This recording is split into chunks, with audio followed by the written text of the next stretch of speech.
Hello students, welcome back to the channel. आज हम start कर रहे हैं हमारा first chapter that is units and measurement. जैसा मैंने आपको लास्ट लेक्चर में बताया था कि जब भी कोई टॉपिक पढ़ो उसमें जो वर्ड्स इंक्लूडेड हैं सबसे पहले उनका मीनिंग जानो। तो यहाँ पे हमारे पास दो वर्ड्स हैं, एक तो है यूनिट्स और एक है मेजरमेंट। तो आज हम इन दोनों का मीनिंग जानेंगे कि यूनिट्स क्या होती हैं, मेजरमेंट क्या होती है। सबसे पहले हमें जानना है कि एक फ़िज़िकल क्वांटिटी क्या होती है। फ़िज़िकल क्वांटिटी क्या होती है?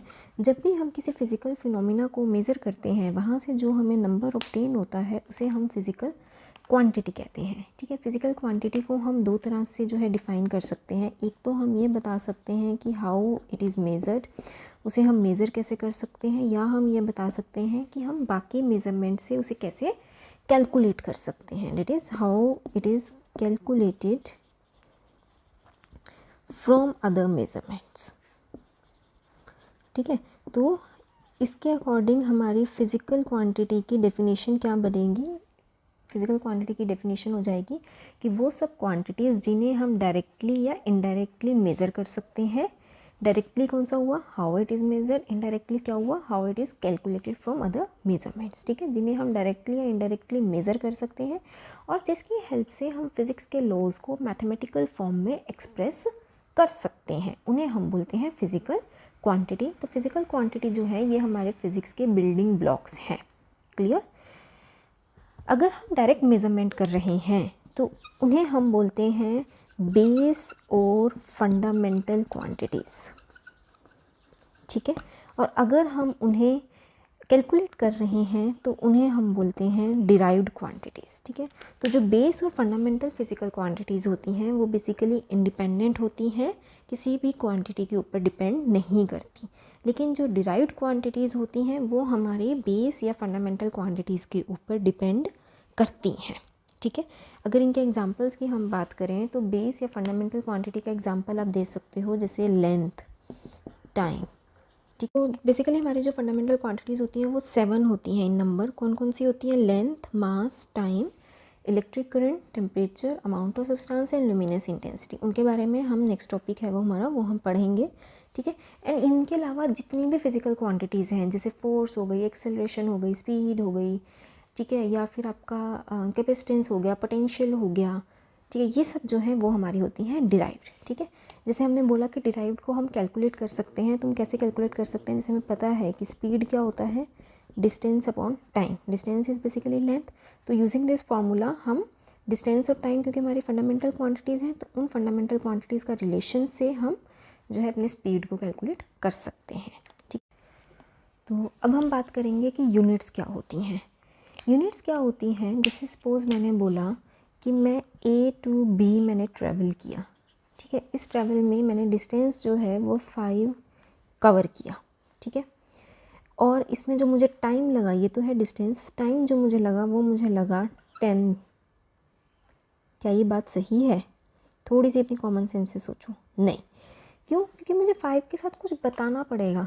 क्या 5? कि 5 डिस्टेंस है, तो डिस्टेंस को हम कैसे डिनोट करेंगे? मुझे बताना पड़ेगा कि वो 5 मीटर्स है या किलोमीटर्स है या सेंटीमीटर्स है। तो सपोज़ वो किलोमीटर्स है। सिमिलरली मुझे 10 मैंने बोला टाइम है, लेकिन मुझे साथ में कुछ लगाना पड़ेगा जिससे मुझे क्लियर हो कि ये टाइम ही है। तो ये जो किलोमीटर है, ये जो सेकंड्स है, ये क्या होते हैं? इन्हीं को हम बोलते हैं यूनिट्स। तो यूनिट्स क्या होते हैं? ये जब भी हम किसी क्वांटिटी को मेज़र करते हैं तो उसे जो हम एक यूनिक नेम डिज़ाइन असाइन करते हैं उसे हम बोलते हैं यूनिट। ठीक है, अब क्या है कि जो यूनिट होती है ना, उसे हम जैसे चाहे वैसे चूज़ कर सकते हैं, जैसे चाहे वैसे हम उसे डिफ़ाइन कर सकते हैं। बस इतना होना चाहिए कि वो यूनिट जो है वो सेंसिबल होनी चाहिए और वो यूनिट जो है वो प्रैक्टिकल भी होनी चाहिए। ठीक है, कैसे? जैसे सपोज़ मैंने बोला कि लेंथ मेज़र करने के लिए ना, ये जो मेरी इंडेक्स फिंगर है इसे हम बोलेंगे 1 यूनिट। ये लेंथ की 1 यूनिट है। अब ये प्रैक्टिकल तो बहुत है कि कोई भी इंडेक्स फिंगर को यूज़ करके किसी भी चीज़ की लेंथ निकाल सकता है, लेकिन क्या ये सेंसिबल है? नहीं, क्योंकि हर एक की इंडेक्स फिंगर की लेंथ डिफरेंट होएगी। तो इससे तो हर एक चीज़ की लेंथ जो है हमें डिफरेंट मिलेगी। तो इसीलिए ये वाली जो मेज़रमेंट का तरीका है ये प्रैक्टिकल तो है, लेकिन ये सेंसिबल नहीं है। तो इसीलिए ये इनवैलिड है, हम ऐसा यूज़ नहीं कर सकते। तो साइंटिस्ट क्या किया है साइंटिस्ट ने ऐसे मतलब डेफिनेशंस दी हैं हमें लेंथ, मास, टाइम, सारी फंडामेंटल क्वांटिटीज़ की, जिससे कि हम उन्हें ऑल ओवर द वर्ल्ड कहीं भी अगर हम उसे यूज़ करें तो वो वैलिड हो और उसकी वैल्यू सेम रहे। ठीक है, वो सब हम डिस्कस करेंगे नेक्स्ट टॉपिक में। अभी हम बात करते हैं मेज़रमेंट्स क्या होती हैं। ठीक है, मेज़रमेंट्स क्या होती हैं, जब भी हम किसी फिज़िकल क्वांटिटी को कंपेयर करते हैं उसके स्टैंडर्ड अमाउंट के साथ, उसे हम बोलते हैं measurement. The measurement of a physical quantity is the process of comparing this physical quantity with the standard amount of the same kind। ठीक है, और वो जो स्टैंडर्ड अमाउंट होती है सेम काइंड की, उसे हम बोलते हैं यूनिट। ठीक है, तो बेसिकली जब हम किसी भी फिज़िकल क्वांटिटी को उसकी एक स्टैंडर्ड यूनिट के साथ कंपेयर करते हैं, उस प्रोसेस को हम बोलते हैं मेज़रमेंट। ठीक है, जब भी हमें किसी चीज़ को मेज़र करना है तो हमें दो चीज़ें पता होनी चाहिए। पहली चीज़ तो हमें पता होनी चाहिए कि उस क्वांटिटी की यूनिट क्या है, एंड सेकेंड हमें पता होना चाहिए कि उसकी जो न्यूमेरिकल वैल्यू है वो न्यूमेरिकल वैल्यू क्या है। जैसे यहाँ पर ये जो 5 किलोमीटर हमने किया, ये हमारी मेज़रमेंट है। यहाँ पे जो किलोमीटर है वो तो हो गया हमारा यूनिट, और जो ये 5 नंबर है वो हो गया हमारा न्यूमेरिकल वैल्यू, या सेकेंड्स को भी हम कह सकते हैं यूनिट, एंड 10 जो है वो हो गई हमारी न्यूमेरिकल वैल्यू। तो किसी भी मेज़रमेंट में न्यूमेरिकल वैल्यू भी होनी चाहिए और यूनिट भी होनी चाहिए, दोनों चीज़ें होनी चाहिए। ठीक है, तो जो मेज़र ऑफ अ क्वांटिटी बन जाता है, measure of a physical quantity, this is equal to numerical value of the physical quantity. उस फिज़िकल क्वांटिटी की क्या न्यूमेरिकल वैल्यू है वो आ जाएगी, मैं फिज़िकल क्वांटिटी को पी क्यू लिख रही हूँ यहाँ पे, into size of the unit, या फिर बेसिकली उसके साथ क्या उसकी यूनिट है उसे हम कह सकते हैं। ठीक है, तो जैसे Q मेजर फिजिकल क्वांटिटी क्या हो जाएगी, numerical value into the unit. ठीक है, जैसे 5 सेंटीमीटर, या फिर इसे आप कैसे लिख सकते हो 0.05 मीटर। तो आपने एक चीज़ देखी, जितनी बड़ी यूनिट होएगी उतना छोटा नंबर होएगा for the same physical quantity. जैसे यहाँ पे हमने एग्जांपल लिया था किलोमीटर्स का। ठीक है, हमने बोला था 5 किलोमीटर, तो 5 किलोमीटर को अगर मैं एक्सप्रेस करूँ डिफरेंट यूनिट्स में, तो मैं कैसे लिख सकती हूँ, एक ही क्वांटिटी है, A to B का डिस्टेंस है 5 किलोमीटर, इसे मैं कैसे लिख सकती हूँ 5000 मीटर।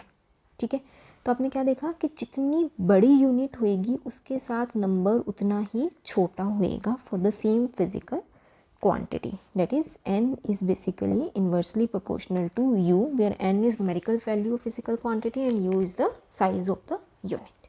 ठीक है, और अगर हमारे पास मान लो दो न्यूमेरिकल वैल्यूज़ हैं फिजिकल क्वांटिटी की, n1 और उसकी यूनिट्स हैं u1, एक है n2 उसकी यूनिट्स हैं u2, तो जो हमारी नंबर होएगा वो मतलब जो हमारी फिजिकल क्वांटिटी का मेज़र होएगा that will be n1 u1 which is equal to n2 u2।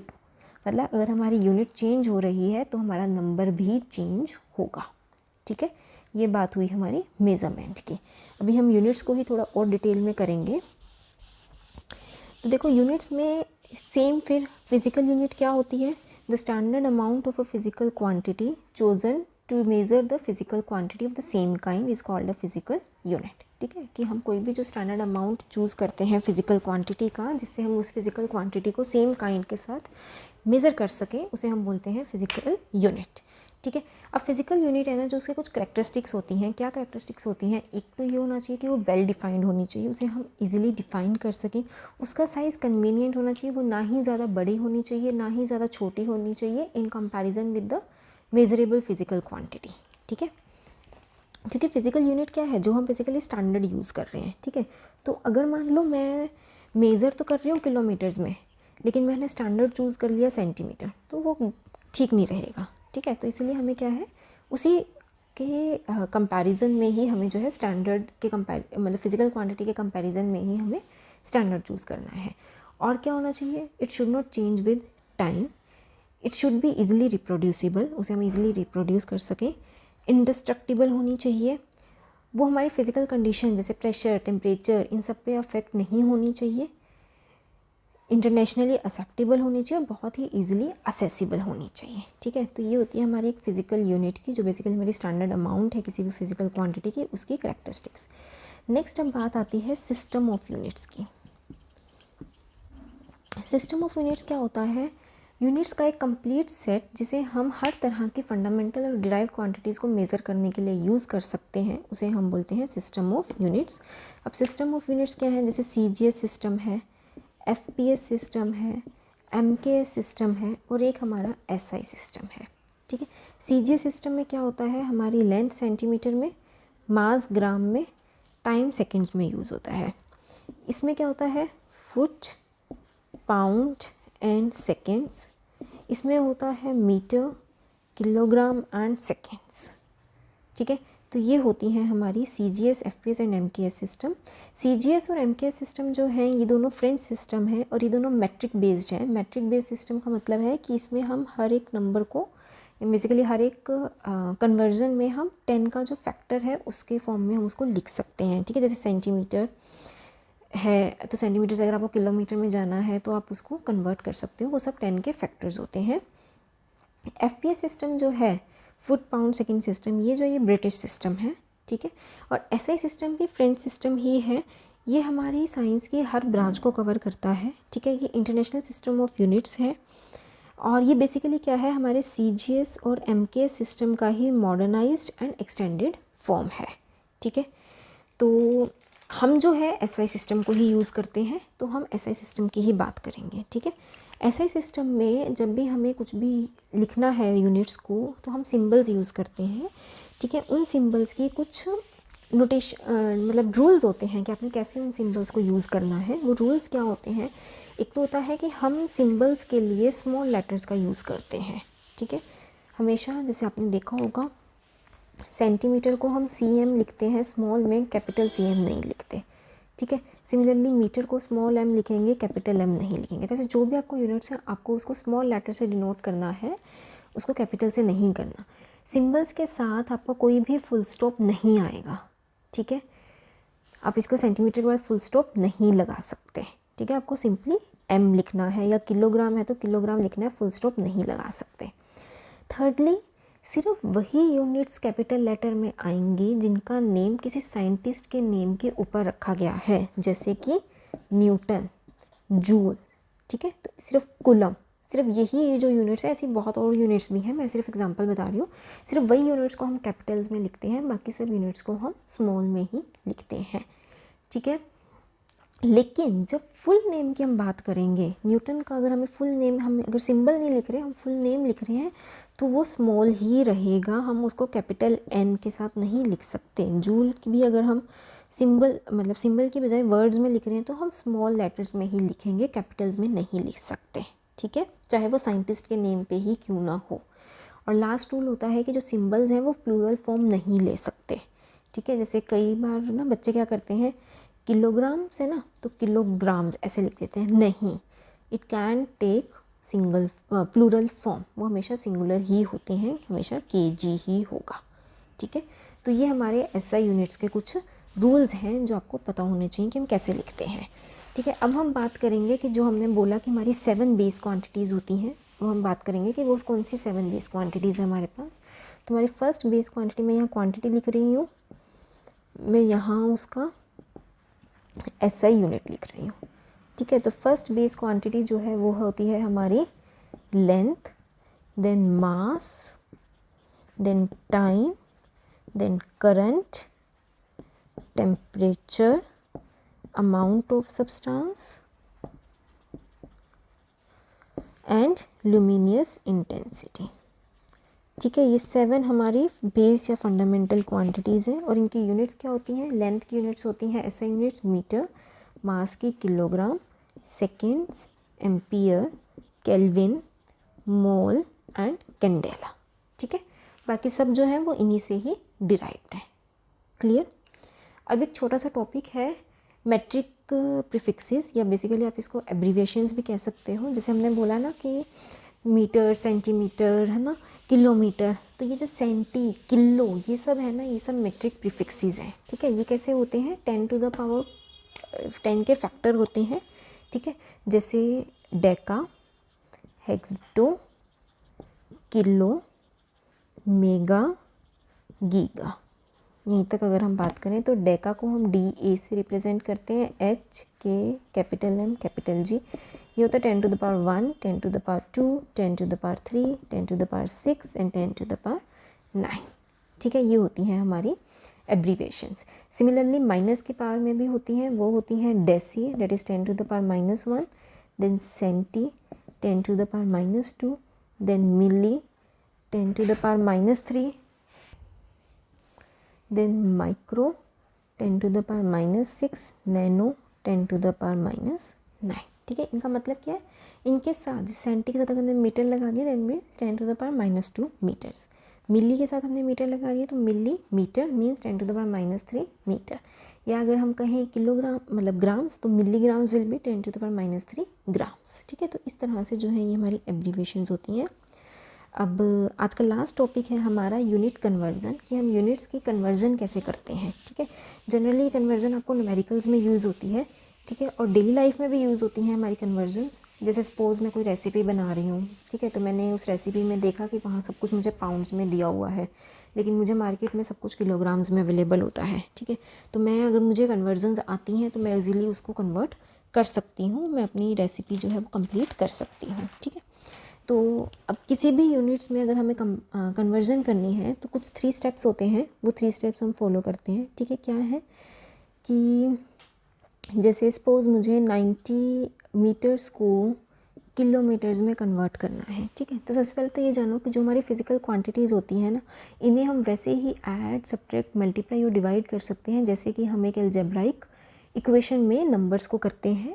ठीक है, और यूनिट्स को भी हम same as a algebraic quantity ही ट्रीट कर सकते हैं। ठीक है, तो हम बेसिकली क्या है, जैसे मान लो मैंने बोला कि distance is equal to speed into time. ठीक है, तो डिस्टेंस की यूनिट स्पीड की यूनिट्स क्या होती हैं, किलोमीटर्स पर आवर। टाइम की क्या होती है, आवर्स। तो मैं आर से आर को कैंसिल कर सकती हूँ, क्यों, क्योंकि इसे हम same as a algebraic quantity treat कर सकते हैं। अब हम बात करते हैं, अगर मुझे 90 मीटर्स को किलोमीटर्स में चेंज करना है तो मैं क्या करूँगी, मैं बेसिकली पहले लिखूँगी कि मुझे जो यूनिट दी हुई है और मुझे जिस यूनिट में कन्वर्ट करना है। ठीक है, फिर मैं देखूँगी कि मुझे इन दोनों में क्या रिलेशन पता है। जैसे मुझे पता है कि 1000 metre is equal to 1 kilometre, फिर मैं नॉर्मली अपना यूनिटरी मेथड लगाऊंगी कि अगर 1000 metre is 1 kilometre then 90 metre will be 90 metre into 1 kilometre upon 1000 metre which is equal to 0.090 kilometre. तो इस तरह से जो है आप यूनिट्स को कन्वर्ट कर सकते हो। ठीक है, नेक्स्ट लेक्चर में हम जो 7 बेस क्वांटिटीज़ हैं हम उनकी डेफिनेशन करेंगे और लेंथ को थोड़ा डिटेल में पढ़ाई करेंगे, लेंथ के बारे में कि लेंथ क्या होती है, उसे हम कैसे मेज़र करते हैं, उसके मेज़रमेंट के क्या क्या मेथड्स हैं। ठीक है, तो आई होप आपको आज का लेक्चर समझ आया होगा, और अगर आपको लेक्चर अच्छा लग रहा है, समझ आ रहा है, तो प्लीज़ चैनल को लाइक शेयर एंड सब्सक्राइब करो। एंड अगर आपका कोई टॉपिक रिक्वेस्ट है या कोई भी आपका डाउट है इस लेक्चर से रिलेटेड या अदरवाइज़ भी, तो आप मुझे कमेंट बॉक्स में कमेंट करके पूछ सकते हो and I will make sure कि मैं आपको उसका आंसर ज़रूर दूँ। Thank you.